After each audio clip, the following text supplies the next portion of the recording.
ગાંધીનગર ખાતે પ્રવક્તા મંત્રી જીતુ વાઘાણીએ જણાવ્યું કે મુખ્યમંત્રીએ તમામ વિભાગોના સેક્રેટરીને સ્પષ્ટ સૂચના આપી છે કે ગ્રાન્ટના અભાવે કોઈપણ કામ અટકવું નહીં જોઈએ। તમામ વિભાગોને ફાળવાયેલી ગ્રાન્ટ માર્ચના અંત સુધીમાં પૂર્ણ કરી પ્રજાહિતના કામો માટે ઝડપી ઉપયોગ કરવાની સૂચના આપવામાં આવી છે, જેથી નવા બજેટમાં નવું આયોજન કરી શકાય। અમદાવાદથી મહુદાનો રોડ 200 કરોડના ખર્ચે તૈયાર થયો હતો, પરંતુ હાલ તે ખરાબ થઈ ગયો છે। મુખ્યમંત્રીએ તેની તપાસ સોંપી છે અને ગુણવત્તાની ચકાસણી કરીને રિપોર્ટ રજૂ કરવાની સૂચના આપી છે।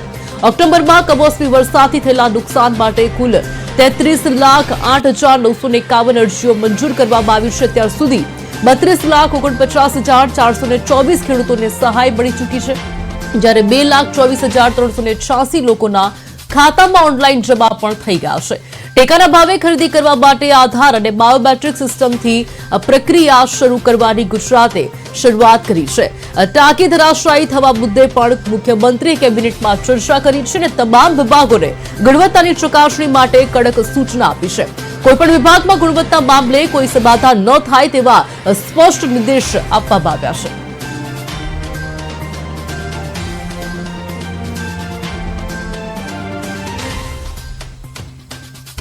નાણાં વિભાગ સુધી એ ગ્રાન્ટો અધિકારી લઈ આવે, પણ ગ્રાન્ટના અભાવે કોઈ પણ કામ કે ગ્રાન્ટ નથી એટલા માટે આ કામ અટક્યું છે અથવા ગ્રાન્ટ નથી એટલે આ પૂરું નથી કરી શકતા, એ બાબત માટે બહુ સ્પષ્ટ મુખ્યમંત્રીશ્રીએ તાકીદ કરી છે।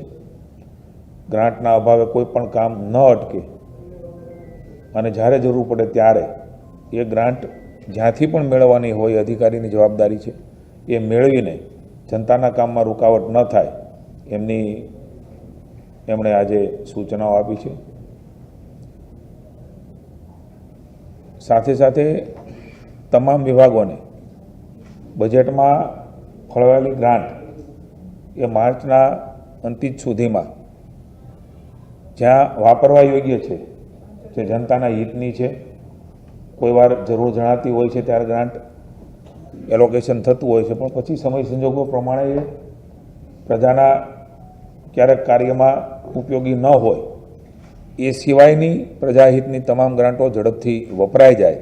એટલે એનો અર્થ એ પણ નથી કે ગ્રાન્ટો વાપરીને પૂરું કરવું, એવી પણ સૂચના માનની મુખ્યમંત્રીશ્રીએ અધિકારીશ્રીઓને આપી છે કે એ પણ જોઈ અને ઝડપથી કાર્યવાહી માર્ચ એન્ડ સુધીમાં પૂરી કરે, જેનાથી નવી બજેટ આવે ત્યારે એનું પણ સંપૂર્ણ પ્લાનિંગ એની વહીવટી મંજૂરીઓ મળી જતી હોય છે, ત્યારે વધારે નવી પ્રક્રિયાઓમાં ન પડીને એ કામો પણ ઝડપથી આગળ વધે એ પ્રકારનું તૈયારી કરવા માટે ચીફ સેક્રેટરીને માનનીય મુખ્યમંત્રી શ્રી ભૂપેન્દ્રભાઈ સૂચના આપી છે।